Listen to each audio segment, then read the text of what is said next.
طيب تفتكر ايه العضو اللي في جسم الانسان اللي ما بيوصلوش دم؟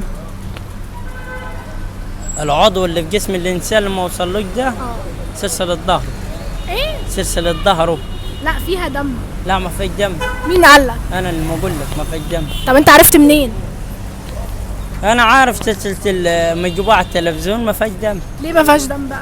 ما عارفش عاد بتاع ربنا خلقنا كده. انت قصدك العمود الفقري؟ اه. طب ليه ما فيهوش دم؟ مين قالك؟ انت شفت حد قبل كده ما عندوش دم في عموده الفقري؟ لا ما يجيبوها على التلفزيون. والتلفزيون قالك ايه؟ ما هم بيجيبوه عظمايه كده على بعضيه. بس العظم ده فيه دم. امال ليه اللي ما فيهوش دم؟ ما كنت بيوصلوش. شعر يعني؟ هو شعرك ده عضو؟ لا. بس انا عايزه حاجه اقعد لف بس كده وبص على الكاميرا.